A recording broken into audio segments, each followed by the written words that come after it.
Pasar dari pasar Glodok. Jadi dari hasil pengecekan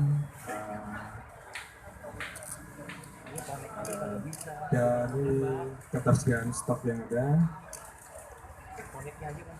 kita lihat cukup. Kita lihat cukup. Memang sempat terjadi panic buying di hari pertama sehingga pembeli naik beberapa kali lipat dibandingkan hari biasa. Namun kemudian di hari berikutnya untuk masyarakat sudah mulai menurun dan kebanyakan yang membeli adalah pedagang musiman begitu, yang kemudian melihat peluang dari jual beli masker ini tentunya akan mendapatkan keuntungan. Jadi saya himbau kepada masyarakat tentunya bahwa tidak perlu khawatir karena secara umum ketersediaan stok untuk masker cukup, jadi tidak perlu membeli yang berlebihan sehingga tentunya nanti justru akan menyulitkan diri kita sendiri. Yang jelas dari distributor yang ada menyampaikan bahwa mereka secara rutin bisa mengeluarkan jumlah sesuai dengan yang mereka stok untuk tiap hari. Kemudian kita juga sudah koordinasi dengan rekan-rekan di jajaran bea cukai.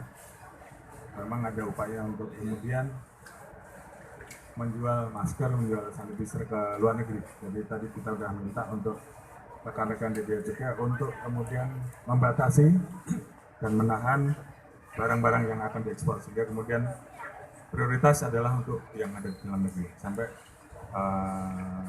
pemantauan terhadap suspek dan ada pengumuman resmi bahwa situasi kita sudah kembali normal. Mungkin itu yang bisa kami sampaikan kepada rekan-rekan. Terima kasih.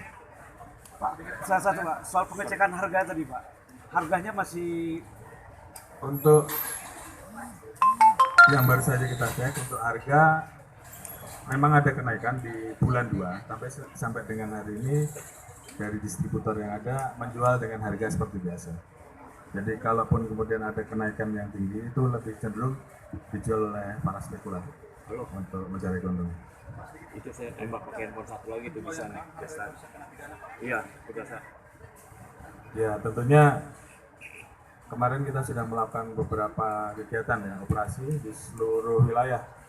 Seperti yang kita instruksikan ada 17 orang, 17 titik yang kita dapati, dan saat ini ada kurang lebih 30 orang yang secara intensif kita minta keterangan, dan tentunya terkait dengan pelanggaran yang ada nanti akan kita berikan sanksi sebagaimana diatur dalam Undang-Undang Kesehatan dan Undang-Undang Perdagangan. Kalau ya.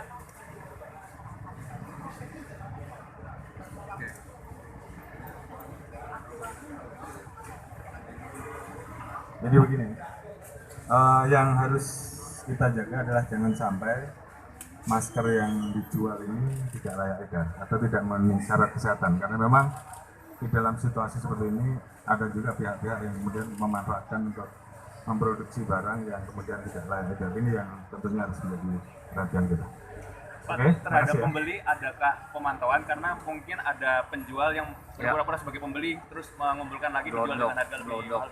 Yang 2 hari pertama ada hal seperti itu, tapi sudah kita sampaikan kepada rekan-rekan untuk masuk ke distributor-distributor dan kemudian memantau terhadap pembelian-pembelian yang tidak wajar dan bukan sesuai dengan kebiasaan yang ada untuk tidak terlalu dilayani, karena ini tentunya justru akan mempersulit distribusi dari kawan-kawan yang saat ini memang terbiasa untuk mendistribusikan masker. Ada pembatasan Pak buat pembeli, misalnya maksimal 1 atau 2 lembar per hari gitu Pak?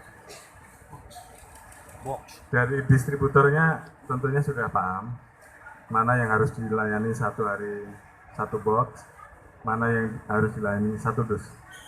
Tapi yang jelas sampai dengan hari ini, khusus yang di distributor yang ada di pasar Glodok ini,